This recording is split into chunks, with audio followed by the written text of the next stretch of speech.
Señores, de regreso estamos con el consumidor y qué buen invitado para terminar el año en el programa. Don Osiris de León, que tenemos varios meses buscándolo, pero gracias a Dios ya hemos podido contactarlo y tenerlo aquí en el programa. Un gran placer tenerlo.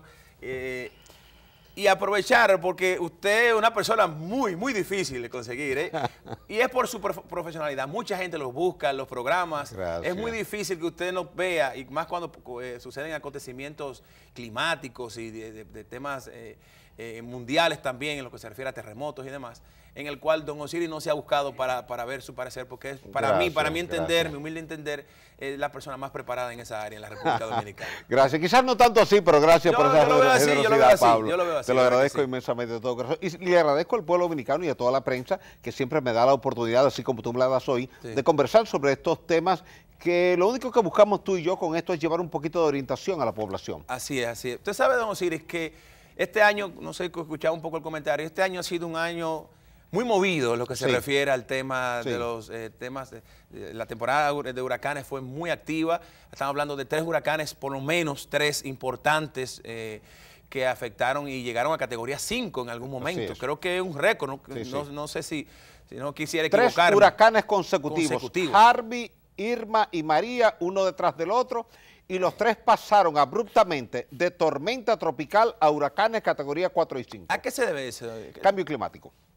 Temperatura muy alta en la superficie del mar, genera mayor cantidad de vapor de agua y todo ese vapor de agua se convierte en el combustible que de repente te fortalece de manera excesiva el fenómeno, aumenta la convectividad, al aumentar la convectividad aumenta la fuerza de los vientos y de repente lo que tú tenías 4, 5, 6 horas atrás en la categoría de tormenta tropical, que son vientos inferiores a 119 kilómetros por hora, de repente tú puedes tenerlo en 250 kilómetros por hora, que ya es un huracán categoría 5. Sí. Fíjate que cuando Harvey pasó por aquí, tú casi ni te enteraste de que Harvey pasó, porque Harvey pasó por aquí muy al sur y pasó como tormenta tropical, pero luego se deprimió, se degradó a depresión tropical. Ahora, cuando llegó al Golfo de México y encontró aguas cálidas, de repente, en cuestión de 4 horas, entró a la categoría de huracán categoría 4. Huracán categoría 4, golpea a Houston como Houston nunca había sido golpeado. Houston, no estamos hablando de una islita pequeña del Caribe, estamos hablando de un estado productor de petróleo. Fíjate, por primera vez en la historia, Houston vio sus highways inundados de agua hasta el techo. Y vio sus semáforos horizontales, no los verticales de la esquina, los horizontales de arriba, tapados por primera vez. Eso te dice que la lluvia que cayó en Houston, fruto de Harvey, que fue del orden, estamos hablando de que haces una columna de 2 millas de ancho, por 2 millas de largo, por 2 millas de altura. Todo eso cayó en 72 horas en Houston. Houston nunca había visto eso. Ahora, ¿tú viste lo que pasó en Puerto Rico? Con María. María fue un huracán que entró allí con vientos casi de 250 kilómetros por hora, entró por el sureste, se movió al noroeste, salió por la zona de Isabela, allá arriba, en el noroeste, pero te dejó daños. De acuerdo a la FEMA, que es la Agencia Federal de Administración de Desastres de Estados Unidos, daños por 100.000 millones de dólares, acumulado a una deuda ya que venía arrastrando de 70.000 millones de dólares. Así es. Eso implica que ahora, en este mes de diciembre, la Universidad de Puerto Rico, el recinto Mayagüez, acaba de publicar un informe donde te dice, oye este dato, para que tú veas lo que son los fenómenos de la naturaleza, que la pobreza que en Puerto Rico estaba en un 44%, ha subido a un 52% con perspectivas de que suba al 60%. Y que fruto de eso, ya 250.000 puertorriqueños han migrado solo a la Florida, 250.000. Eso te dice a ti hasta dónde un fenómeno natural puede destruirte la economía de una sociedad y puede hacer que mucha gente baje en su clase social por el golpeo. ¿Por qué? Porque mucha gente que vivía del comercio informal, tenía una fritura aquí, una pescadería allí o una peluquería allá, ha tenido que cerrar porque no hay energía eléctrica todavía. Si bien es cierto que la empresa eléctrica dice que ha restablecido el servicio en términos de producción en un 62%, en términos de la energía que recibe la población no pasa del 50%. Quiere decir que la mitad de la población de Puerto Rico en el momento actual está sin energía eléctrica 3 meses después de un huracán del 20 de septiembre. Sí. ¿Qué ha implicado esto? Que ahora en Navidad la prensa internacional publicó que estas han sido las Navidades más amargas de toda la historia de Puerto Rico, donde mucha gente en zonas rurales tenía que ir a hacer fila 2 horas, 3 horas para que le suministraran algunos alimentos crudos y luego ir a otra fila donde habían algunas estufitas públicas a hacer otra fila para la cocción de esos alimentos. Sí. Y eso es un drama terrible del cual, y ahí es donde quería llegar, nos salvamos acá. Si tú me preguntares a mí en este momento qué fue lo mejor que nos pudo pasar a nosotros como país en el 2017, yo te diría que Irma y María se fueran por el Océano Atlántico y no entraran aquí. Así es. Si hubieran entrado cualquiera de esos 2 huracanes o los 2, la realidad es que este país estuviera declarado un estado de desastre. Estamos preparados, don Osiris, la República Dominicana, y hablamos un poco fuera del aire, y una de mis preocupaciones, y siempre yo lo sigo, usted sabe que lo sigo en las redes sociales y los escritos de los periódicos, y usted siempre ha sido, creo que el vocero, ¿no?, de esa preocupación que mucha gente tiene de la falta de preparación que tenemos en la República Dominicana para estos efectos atmosféricos. Y quisiera que habláramos también de terremotos, que usted maneja del tema de una manera excelente, y recordando el tema del terremoto de México de este año también. Sí, sí.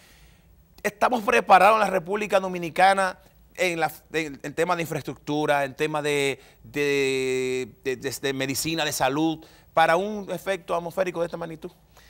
Mira, ¿tú sabes por qué te daba esos detalles de Puerto Rico? Y te los daba con angustia y con dolor de mi alma. No simplemente para hacer un relato de lo que pasó en Puerto Rico. Puerto Rico siempre creyó que estaba preparado para enfrentar un evento de esta naturaleza, un huracán. Pero lo creyó. Ahora, María demostró que Puerto Rico no estaba preparada. Todavía las líneas de alta tensión no han sido recuperadas en su mayoría. Pero disculpe que interrumpa, don Osiris. Ese terremoto, ¿se puede preparar un país, una isla, lo que sea, para un terremoto de esta magnitud, para un huracán de esta magnitud? Sí. Mira, primero, porque estamos hablando de las un líneas monstruo eléctricas de Puerto Rico no resistían vientos mayores de 200 kilómetros por hora, si el viento fue mayor. Hay una cosa importante, Pablo.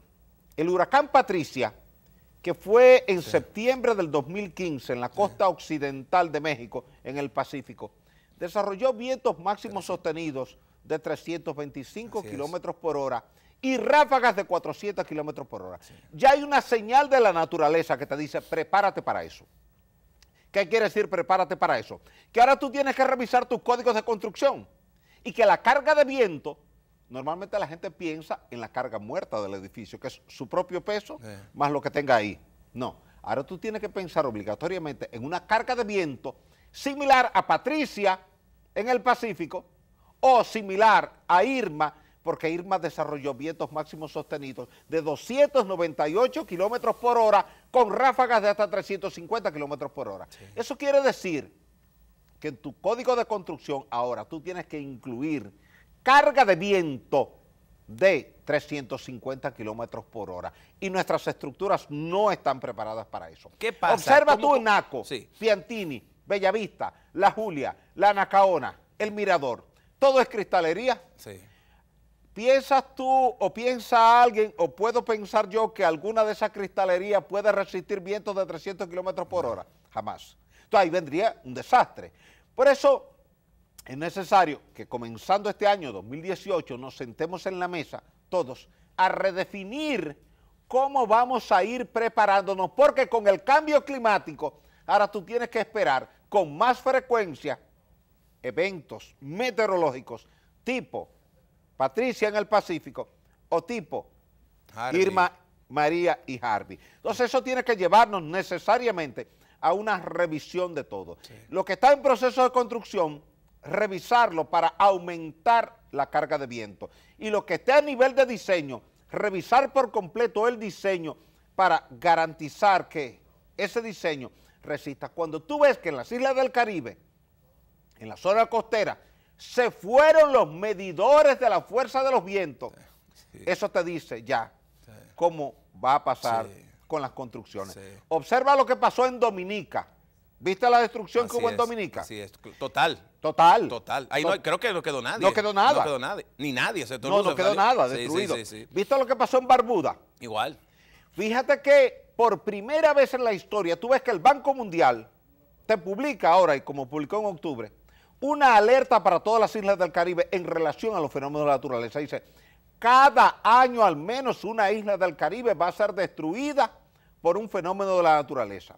Fíjate que la propia FEMA te ha dicho que el daño que María le provocó a Puerto Rico es el mayor daño De la que un historia. fenómeno meteorológico le haya provocado a territorio norteamericano en algún momento de la historia. Y si te hubieran preguntado eso a ti y a mí, un año atrás quizás hubiéramos dicho no, Sí. pero míralo ahí, el caso de... Así Entonces, es. si Puerto Rico nos está dando la señal de que no estaba preparada para un huracán, y Haití te dio en el 2010 la señal de que no estaba preparada para un terremoto, tú estás hablando de dos Estamos países en el centro de entre que esos dos están países. a tu lado. Estamos en el ombligo Pero de estamos esos en dos el países. medio. Claro. Quiere decir que te puede afectar mañana un huracán como afectó María a Puerto Rico, o te puede afectar un terremoto como fue afectado a Haití, y que tú estás en el medio. Vamos a los terremotos, don Osiris.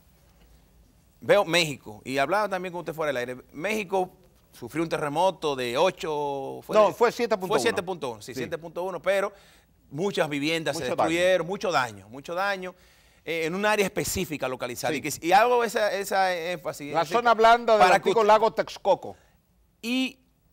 Pero aprendimos muchísimo. Yo aprendí mucho de México, de la preparación que tiene México, que todavía creo que le falta, le Sí, falta, le falta. pero en comparación con Chile, con otros países, todavía le falta. México, yo aprendí que ellos tienen un sistema de alerta previa, vamos a Sí. decir, que te da unos 30, 45 segundos Así antes de que tiemble la tierra, que te da una alerta general en el poblado. Aprendí que están preparados con perros, preparados, perros que buscan Sí. restos La humanos. brigada de los topos. Hablan del tema de los pitos, que usted siempre Sí. había hablado de los pitos. O sea, se habló de una nueva, para mí nuevo, en muchas de ellas, estrategias de manejo de este tipo de cosas. Me gustaría hablar de República Dominicana, don Osiris. Usted siempre aquí ha venido al programa y ha hablado de la preocupación que tiene, por ejemplo, en algunas zonas del país y de aquí del Distrito Nacional, donde se están construyendo viviendas sin un criterio real y la vulnerabilidad que tienen. Hábleme de la República Dominicana en lo que se refiere a su preparación para terremotos. Ok, mira, el tema es importante porque tú has comenzado citando el mejor ejemplo, que es México. Ya México para nosotros había sido un ejemplo en septiembre del año 85. Sí. Todo lo que se cayó en México estaba sobre suelo blando y todo lo que estaba sobre roca rígida se quedó de pie. Pero ya Haití había sido un ejemplo para nosotros en el 2010. Claro. Todo lo que se cayó en Haití, ¿y tú sabes cuántas edificaciones se cayeron en Haití? Casi 400.000. Murieron 316.000 personas de acuerdo a cifras Mal oficiales. contado. Pero de acuerdo a cifras de organismos no gubernamentales, Sí. los muertos se aproximaron a medio millón. A medio millón, sí. Y 1,5 millones de personas quedaron sin hogar, en campamentos, ahí. Ahora, ¿qué te dice esto? Que si en México todo lo que se cayó estaba sobre suelo blando, y que todo lo que estaba sobre roca se quedó de pie, y que si en Haití todo lo que se cayó estaba sobre suelo blando, y que todo lo que estaba en roca se quedó de pie, tú tienes que aplicar ese mismo criterio en la República Dominicana. Ahora bien, ¿qué te dice la Universidad de Stanford sobre lo que se cayó en México? Mira, se te cayó lo que estaba en suelo blando. Ahora, ¿por qué se te cayó? Por algo que lo hemos dicho aquí miles de veces. Porque en el suelo blando utilizaste un criterio constructivo como si hubieras estado construyendo en roca cuando eso no era roca. ¿Por qué? Porque tú te das determinados lujos aquí en Santo Domingo. Por ejemplo, primer piso para parqueo. Y te lo dejan un parqueo abierto perimetralmente, con columnas aisladas sin muros que absorban cortantes. ¿Qué ocurre? A veces en la ingeniería nos olvidamos que las columnas son elementos transmisores de carga, no para asumir carga, sino para transmitirla. El peso del edificio distribuido entre la cantidad de columnas, y eso va entonces a la zapata, de la zapata va al suelo a través del bulbo de presión. Ahora bien, si tú haces en Naco, o en Piantini, o en Bellavista, sobre roca, una edificación aporticada, esas columnas, con sí, estas vigas aquí, no tienes mayor problema porque la roca rígida atenúa el espectro sísmico. La onda no se puede amplificar y al no poder amplificarse no genera grandes fuerzas y al no generar grandes fuerzas no hay grandes desplazamientos de la estructura. Entonces ahora, cuando tú te vas a Los Prados, San Jerónimo, La Castellana, ahí tú tienes un suelo blando. Primero, la vibración es de mayor tiempo porque es como una gelatina, está un largo rato vibrando, diferente a las rocas que es rígida y ya ahí se aguanta. Segundo, las fuerzas tangenciales que te genera, las fuerzas de cortante, son extraordinariamente altas, te generan gran desplazamiento lateral de la estructura y la estructura termina fallando. ¿Qué le dice a la Universidad de Stanford ahora a México? Mira, esas edificaciones que se te cayeron no debieron haberse caído porque con el terremoto del 85 debiste haber aprendido que en ese tipo de suelo no debes tener estructuras aporticadas. Tú debes tener muros perimetrales de cortantes, muros rígidos, donde la deformación lateral es mínima y al ser mínima no se rompe. Ahora, si tú chequeas aquí, Ciudad Colonial de Santiago se cayó, ¿verdad? Con el terremoto de 1562. ¿Dónde estaba? En un suelo. La Ciudad Colonial de La Vega se cayó. ¿Dónde estaba? En el suelo de La Vega. La Ciudad Colonial de Santo Domingo no se cayó. ¿Dónde estaba? Sobre la roca. Mira, si eso lo vimos a partir de 1562, pero ya la Biblia te lo dice desde 2000 años atrás, que el hombre prudente edifica su casa sobre la roca y el hombre insensato edifica su casa sobre la arena, debimos haberlo puesto en práctica. En conclusión, no estamos preparados para un terremoto porque aquí construimos de manera igual en suelo o en roca. Vamos a decir, en 45 segundos, proyección para el 2018. En lo que se refiere, usted hablaba de agua, hay un tema de que todavía estamos en la niña, se supone que habrán algunas lluvias. Por eso tienes lluvia todas las tardes. Pero aquí. El 2018, ¿qué usted espera? Vamos a tener lluvias todavía la primera mitad del año, ya después de la primera mitad del año comenzará a disminuir posiblemente la lluvia con la disminución del fenómeno de la niña. Nosotros en el Atlántico, en la cuenca del Atlántico, tenemos muchas lluvias cuando tenemos el fenómeno de la niña en su pico. Ahora, cuando eso desciende y tenemos entonces el fenómeno del Niño en el Pacífico, todo el vapor de agua se concentra en el Pacífico y la resequedad se concentra aquí en el Atlántico, por tanto disminuyen las lluvias. Lo que quiere decir que en términos meteorológicos podemos esperar mayores efectos en la segunda mitad del año hacia la cuenca del Pacífico que hacia la cuenca del Atlántico. Esa es la situación. Sugiero que ahorremos la mayor cantidad de agua. Ahora tenemos todas las presas llenas, todas, tenemos 34 presas, todas están llenas. Utilicemos racionalmente esa agua y no nos llevemos de la emoción de que tenemos mucha agua y ahora vamos a estar desperdiciando agua en el lavamanos, en el fregadero, en la ducha, porque eso no es eterno. Quiere decir que nosotros como sociedad tenemos que entender que el agua es un recurso finito, tenemos que saber administrarla de forma racional. Siempre he dicho que el agua se valora inversamente proporcional a su abundancia. Quien tiene mucha agua la valora poco y la desperdicia mucho, y quien tiene poca agua la valora mucho y la desperdicia poco. ¿Verdad que qué pena que tengamos tan poco tiempo? Usted tiene que regresar, yo no sé, vamos a tener que hacer una sesión aquí con usted, porque la realidad es que se nos quedan muchas cosas que tratar, pero lo más importante es, don Osiris, que le agradecemos siempre el favor que nos hace de distinguirnos con su presencia en el programa y de hablarnos de estos temas tan interesantes. Ojalá podamos tenerlo más tiempo durante todo lo que es el año 2018 para ir orientando al dominicano a prepararse, a qué hacer durante un terremoto, qué hacer durante un huracán, porque aquí solamente se habla de eso cuando ocurre, cuando está, pero si hablamos antes, la gente tiene una idea clara de qué puede hacer. Un gran placer. El placer es mío, Pablo. Y feliz año para usted. Feliz año para ti y para todo el pueblo dominicano. Bendiciones para todos. Señores, vamos a la pausa. Cuando regresemos, nuestro chef Alejandro Abreu nos acompaña.